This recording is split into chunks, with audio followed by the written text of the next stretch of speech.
watching News 8 on WROC.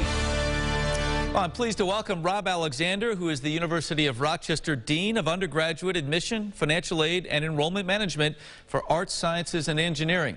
I got to get me one of them long titles. Rob, nice to meet you. Thanks for joining us.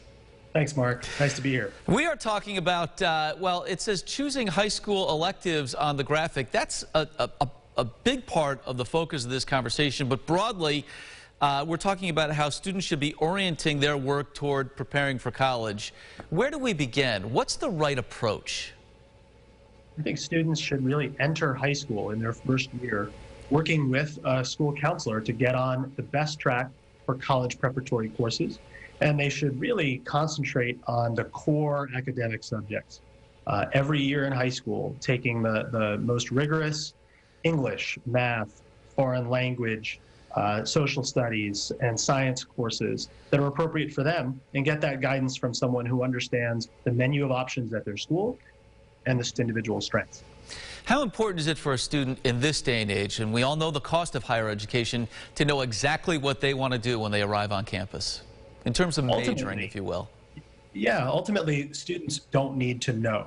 And even the students who think they know, studies show that more than 75% of those students end up switching their major at some point during college.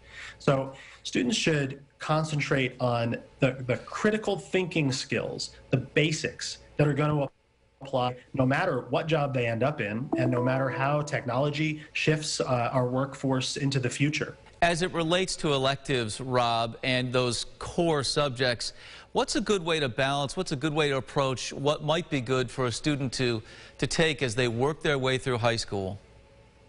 Yeah, so I think students should first understand themselves and their interests and their academic strengths. A happy student who's engaged in the material, maybe with a professor or faculty member at their school that they really love, is going to be a more motivated student and do better in the classroom. Then they should also think about getting that kind of advice from a school counselor who also knows them and that menu of options. And it's not so much about trying to figure out your career as it is honing in on areas of interest. Is that a fair way to put it?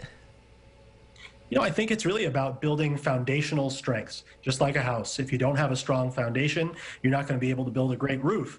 So the students should concentrate on getting those skills that will help them in math, reading, science, and do that to build that foundation as strong as possible. All right. Let's leave it there.